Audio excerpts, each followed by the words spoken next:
two wires made of same material are clamped rigidly at one end and pulled by the same force on the other end. सबसे पहले तो उसने बोला है कि दो वायर हैं जो सेम मटेरियल के हैं. मैंने ले लिया वायर ए, एक तरफ ले लिया मैंने वायर बी. इसे मैंने क्लैंप कर दिया. इधर वाला वायर भी मैंने क्लैंप कर दिया. ये है वायर ए, ये है वायर बी. अब डेटा क्या क्या दिया हुआ है? Same material. सेम मटेरियल मतलब same material means Young's modulus of wire A is equals to Young's modulus of wire B. आगे दिया हुआ है पुल्ड बाई सेम फोर्स. अगर इस पर मैंने फोर्स लगाया, सपोज ये वायर है, इस पर मैंने फोर्स लगाया F, तो इस पर भी फोर्स कितना होगा? इस पर भी फोर्स होगा F. F से मैंने पुल किया तो सेम फोर्स से मतलब हो गया,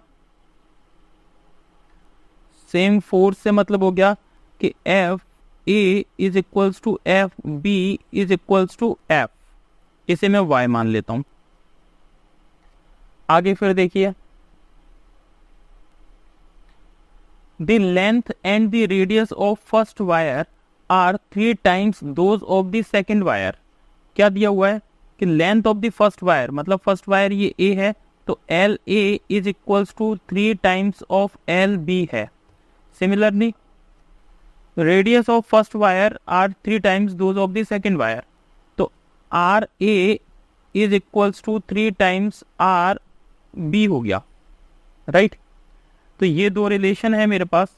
आगे दिया हुआ है if x is the increase in the length of first wire. अगर इसमें जब मैंने फोर्स एफ लगाया तो इसमें इंक्रीज इन लेंथ कितनी है? Delta L A is equals to कितनी है? एक्स. तो मुझे कैलकुलेट क्या करना है कि change in length L B मुझे कैलकुलेट करना है. मैं इस पे लगा रहा हूं Hooke's law. Hooke's law, Hooke's law के अकॉर्डिंग हम जानते हैं कि स्ट्रेस इज इक्वल्स टू होता है यंग्स मॉडुलस इनटू स्ट्रेन. यहां से Young's modulus is equals to आएगा, स्ट्रेस को मैं लिख सकता हूं फोर्स अपॉन एरिया और स्ट्रेन को मैं लिख सकता हूं change in length upon original length. Right इसे यहां पर मैं फिर से डिस्क्राइब कर रहा हूं. फोर्स को मैं लिख रहा हूं, सॉरी स्ट्रेस को मैं लिख रहा हूं फोर्स अपॉन एरिया और ये हो गया यंग्स मॉडुलस. स्ट्रेस को मैं स्ट्रेन को मैं लिख रहा हूं change in length upon original length. Right इसे जब मैं देखूंगा तो यहां से y इज इक्वल्स टू आएगा F upon A into L upon delta L. अगर मैं फर्स्ट वायर के लिए बात करता हूं तो for wire A Y A is equals to आएगा एफ इंटू एल की जगह पे कितना हो जाएगा? L A upon area into change in length delta L A. Similarly for A wire B के लिए मैं देखूं तो for wire B Y B is equals to आएगा F into L B upon A into delta L B. Clear? A है area, ये ए का आएगा और ये यहां पे बी का आएगा. तो अब इसे देखिए, मुझे दिया हुआ है सेम मटेरियल है तो सेम मटेरियल मतलब Y A is equals to Y B है. ओके तो मैं इन दोनों को इक्वल कर सकता हूं. इसे मैं इक्वेशन नंबर 1 मान रहा हूं और इसे मैं इक्वेशन नंबर 2 मान रहा हूं. इन दोनों को मैं इक्वल लिख दूं. इक्वल लिखूंगा तो आएगा F L A upon A into delta L A is equals to F into L B upon A B into delta L B. F से एफ कैंसिल आउट हो गया.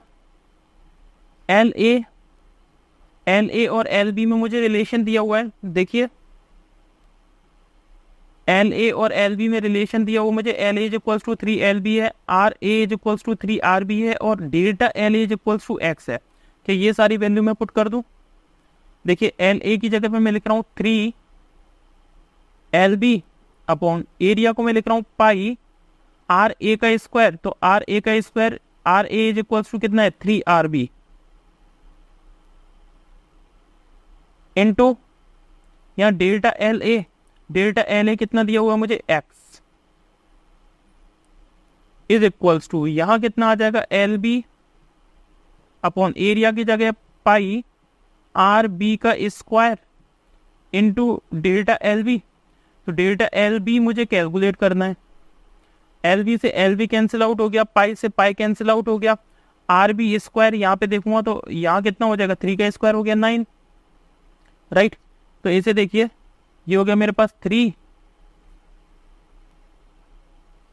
अपॉन 9 आर बी का square into X is equals to 1 upon R B का square into delta L B. इससे ये cancel out हो गया, इससे ये कैंसिल आउट हुआ 3 टाइम्स। तो यहां मेरे पास कितना आ रहा है? मेरे पास आ रहा है delta L B is equals to 3x। This is the answer. Option match कराते हैं। देखिए option A is the wrong, option B is the correct answer. Option B is the correct answer. Thank you.